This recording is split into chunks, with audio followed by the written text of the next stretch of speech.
in front of you guys.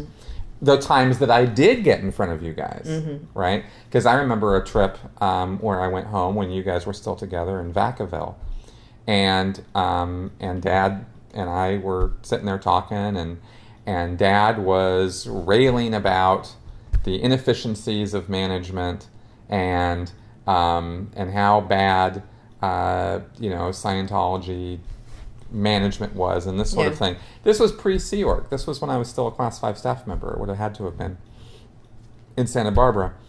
And he was just going on at a mad rate about it.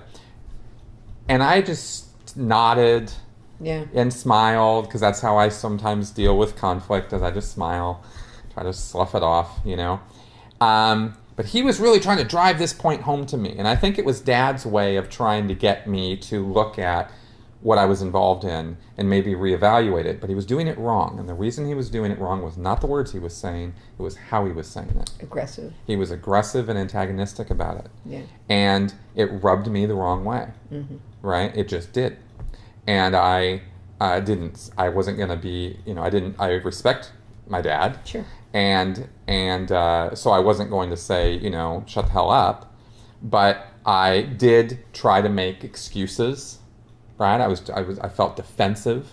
I felt like I was on the defensive because he was attacking the organization. He wasn't attacking me, but I felt like I had to defend the organization. Right. And when you put somebody in that position, you are not scoring points with them. Right? That's true. I never felt like, just as a contrast, I never felt you did that, right? You expressed your position, you expressed how you felt, but you weren't expressing, what was wrong with the organization, what was wrong with my environment, what was wrong with, those guys are doing this and this and this to you and that sort of thing. That never came out of your mouth. Right. So to that degree, I didn't know. Well, but to that degree, you were doing things. You were doing it right. But you were always a person that I felt like I could talk to. Now, of course, now Dad and I can talk to each other just fine. I'm not saying that there's some big wall between us. What I'm saying is that his attempts to show me or enlighten me or convince me that what I was involved in isn't what I thought it was. It had the opposite effect, right? Yeah. When he had the opportunity to, he had a captive audience. I was there, right? I was in front of him. I was away from the church. When he had an opportunity to change my mind, that was not the way to go about it. Okay. Right? That's a good point.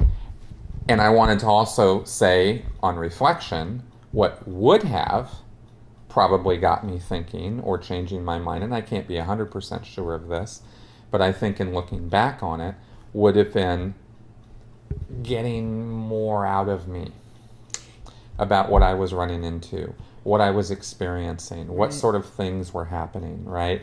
And getting me to somehow overcome the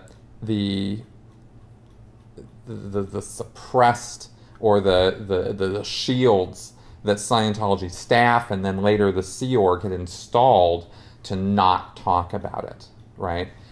A lot of more curiosity about what my life was like or what I was going through or what was happening, what was my day-to-day like, that sort of thing, would have opened me up more. Right. And then